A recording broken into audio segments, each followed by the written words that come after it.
tous, je vais vous présenter le logiciel Mastercam. Mastercam, logiciel qui date de 1984 par deux frères, les frères Summers, qui est originaire d'Amérique, donc Jack et Mark Summers.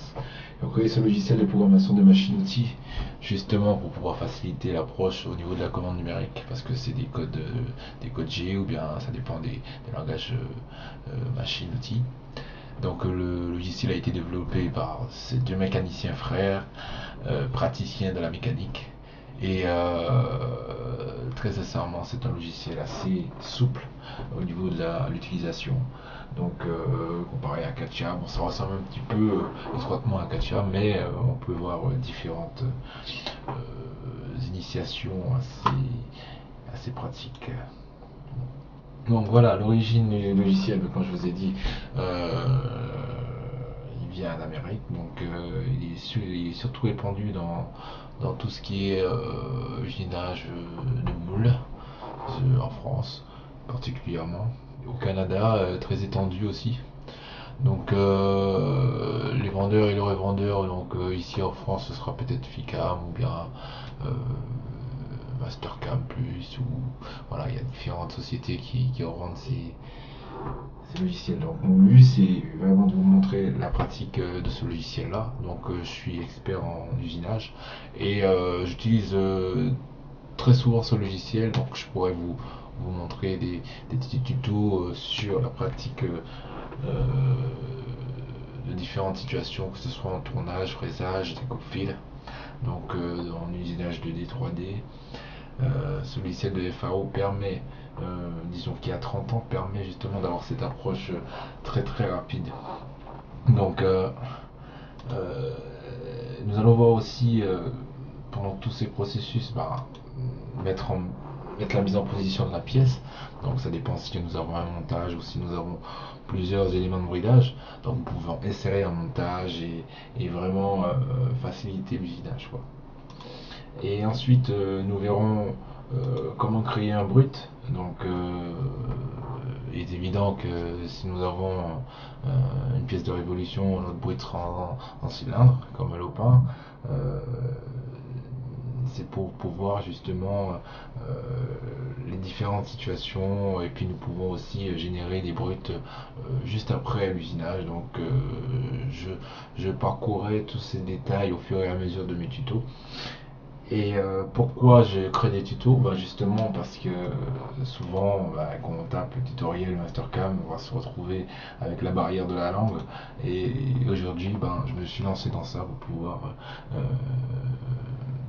générer justement des solutions. Donc, qu'est-ce que Tool Manager? Donc, c'est tout ce qui est liste d'outils.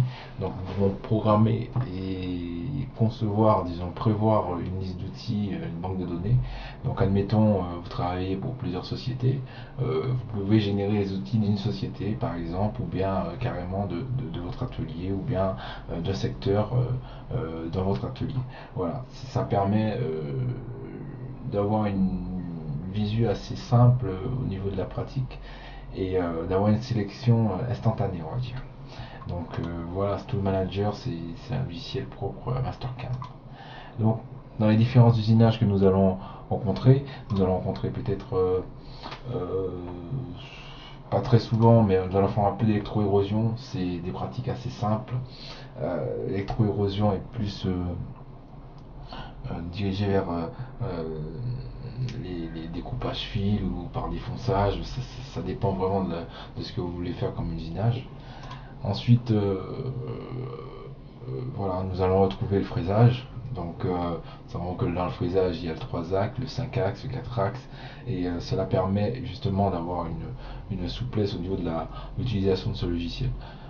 Donc, aujourd'hui, je vais pas vous présenter des pratiques sur le logiciel. Je ferai des tutos toutes les 2 semaines, j'essaierai de m'y tenir pour pouvoir présenter au fur et à mesure de nouvelles techniques d'approche au niveau des stratégies d'usinage. Voilà, donc le principe c'est d'avoir une connaissance assez large sur le tournage 2 axes, 3 axes, et si puiser d'aller plus loin aussi dans le tournage en multipliant les opérations avec le fraisage. Donc c'est multi-turn, hein. On va aussi voir le fraisage 3 axes et 5 axes positionnés. Donc, au fur et à mesure, hein, je montrerai des pratiques assez simples et ensuite on ira dans le plus complexe des axes continus. Donc, personnellement, tout ceci génère des codes. Donc, ces codes sont générés par les parcours d'outils. Donc, si notre parcours d'outils n'est pas bon, nos codes ne seront pas bons. Ça, c'est logique. Donc, toujours savoir comment utiliser une simulation, euh, savoir vérifier les parcours d'outils, comment générer ces codes et contrôler les collisions. Donc, souvent, nous avons des logiciels comme Vericut ou bien NC Simul pour pouvoir vérifier ces codes G. Je vous invite justement à télécharger des logiciels de démo, hein, démonstration, pour pouvoir illustrer tout ça. Vous générez votre code G avec Mastercam si vous avez la licence et ensuite vous vérifiez vos parcours aussi. C'est très simple d'utilisation, mais ça met beaucoup de temps à la mettre en place. Donc c'est pour ça qu'il faut un minimum d'entraînement. Donc c'est pour ça que je présente ces tutos. C'est pour pouvoir justement avoir une approche très simple au niveau du logiciel. Voilà. Donc tout ce qui est post-pro, donc ça génère les codes G. Les codes G, ben, c'est propre aux machines. Tous les codes G des fois sont pas vraiment précis. Ça dépend du langage de la machine. Donc c'est votre revendeur justement qui, qui prend en charge justement ces programmations de post-processeur. Voilà. C'est le noyau justement de la programmation. Sans post-processeur, votre machine, c'est pratiquement, disons votre logiciel, il sert pratiquement à rien. Donc c'est pour ça qu'il est intéressant de savoir comment insérer des lignes dans les codes G, comment maîtriser les quelques phases du post-processeur. Voilà. Et si vous avez envie de créer des machines, par exemple, ou bien vous avez un type de machine et vous savez vraiment programmer des post-processeurs, vous êtes autodidacte et tout, donc vous pouvez construire une machine avec Mastercam, vous pouvez régler les axes d'outils, vous pouvez à la rigueur intégrer les origines machines. Voilà, c'est toutes les pratiques de Mastercam. Et j'espère que ces tutos pourront vous éclairer sur certaines pistes. Mais personnellement, j'attaquerai le tournage en premier lieu. Donc comment mettre un solide en place, comment générer un brut, comment sélectionner ses outils, comment régler les paramètres, et puis le plus gros, pratiquer des stratégies d'usinage via les conditions de coût, par exemple du vendeur de plaques de carburier, ou bien voilà, c'est un peu tout en global. Donc on va démarrer petit à petit pour pouvoir essayer de construire des bases solides sur Mastercam. Entrons dans le vif du sujet. Donc Mastercam 8, vous avez l'interface ici, donc les outils sont dispositionnés comme ça, quand vous ouvrez vraiment le logiciel. Donc tous les petits onglets que vous retrouvez ici, vous pouvez les retrouver également ici, par exemple solide, pour pouvoir créer l'extrusion, vous allez retrouver l'onglet tout le long de cette fenêtre. Ici, c'est tous les onglets que nous avons sélectionnés précédemment. Donc ici, c'est pour pouvoir générer la visie de notre brut et de notre solide. Donc admettons, je vais visualiser mon brut. Voilà, soit je me mets en mode fraisage ou tournage, ça dépend de l'outil que j'aurai sélectionné. Par exemple, je vais essayer de sélectionner celui-ci.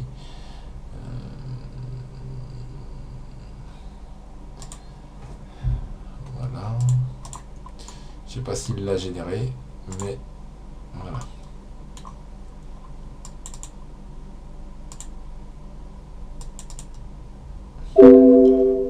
Voilà, donc ici, nous allons voir comment paramétrer. Donc, vous sélectionnez l'usinage, sélectionnez l'outil. Holder, ça veut dire porte-outil. Voilà, là on paramètre justement les paramètres de passe, la largeur de passe en mini, en maxi. Et ensuite, toutes les limites, la surépaisseur que vous allez donner à votre solide. au premier abord, et ensuite nous programmons justement la vitesse de coupe, l'avance pardon, voilà, rétractation ou plonge, disons pour plonger dans la matière. Voilà, il y a une vitesse pour chaque transition d'opération. Donc il y a une autre transition justement, soit rentrer en hélix dans la matière, soit rentrer en rampe. Tout dépend de la stratégie d'usinage que vous aurez assimilée. Voilà, ça c'est pour tout ce qui est paramétrage d'opération. Donc ici nous pouvons sélectionner plusieurs vues, vue de face, vue de dessus, à savoir que quand vous usinez une pièce, vous l'usinez par rapport à l'axe Z, donc en profondeur de passe. Donc nous allons prendre la vue de dessus par exemple. C'est comme là, on peut avoir l'amalgame entre ce type de fonction et ce type de fonction. Ici, nous sommes dans la sélection de l'orientation de la vue par rapport à l'origine programme, que nous allons retrouver juste ici. Voilà. Donc, ce type de fonction est très intéressant pour utiliser du fraisage en multi-axe. Voilà. Cela permet de faire en multi-axe de position, disons de l'usinage en 5 axes position, de créer les différentes orientations de la machine pour pouvoir usiner une partie de la pièce. Voilà. Donc on peut orienter le G54 jusqu'au G59, voire plus. Voilà. Si nous voulons orienter la vue du solide, donc c'est ici, là je vois plus le brut, et ici je vois le brut. Si je vois le brut opaque ou en filaire. Voilà. Ici c'est pour générer la vue au niveau du solide, donc ça va générer un peu plus de temps. Le brut il est translucide, donc cela peut permettre de voir certaines faces à l'arrière du solide. Ou alors carrément changer la visu du brut en sélectionnant un brut réel. Donc il faut avoir un niveau de carte graphique assez élevé pour pouvoir, par exemple la mienne n'est pas assez élevée pour pouvoir générer ce type de visu. Donc là on a la visu en vue qui se rapproche du réel. Voilà. Mais je préfère travailler avec le type de vue animée, on va dire. Ici c'est pour effacer des lignes ou bien pour carrément joindre des lignes, ça dépend de l'opération que vous voulez faire. Ici c'est pour effacer les lignes que nous avons pu émettre avant ou après. Là ici c'est pour couper des lignes, pour justement rallonger des lignes. Ici c'est pour c'est le même principe que cette fonction, ces fonctions, voilà. C'est ici que l'on trouve toutes ces opérations. Voilà. Donc j'ai fait un peu le tour des paramètres, disons des créations de formes. Donc il faut savoir que Mastercam n'est pas un logiciel de dessin, mais certains utilisent ce logiciel comme logiciel de dessin CAO. Donc faut pas oublier que c'est du frère à l'origine qui voulait faciliter la programmation justement de CN. Et personnellement je dessine pas avec ce logiciel, je dessine peut-être avec SolidWorks ou Kacha, mais pas avec ce type de logiciel, car je trouve que c'est logiciel, ok il est complet, mais l'adaptation est très difficile au niveau de la CAO. Donc ici nous allons retrouver tous les types de machines que nous voulons. Par exemple ici dans le groupe j'ai sélectionné une générique AS et ici un tour par défaut. Voilà. Donc tous les onglets que nous pouvons retrouver ici, nous pouvons les sélectionner dans des options directement, en ajoutant, en customisant, en configurant des fois des paramètres. Voilà. Donc je crois que j'ai fait le tour. Prochainement je vais essayer de rentrer plus dans le vif du sujet en présentant comment générer justement le boot que vous voyez ici en filaire. ou carrément importer justement un solide que vous avez téléchargé ou carrément créé par rapport à SolidWorks. Donc ce logiciel supporte euh, les fichiers type STEP ou type IGS ou alors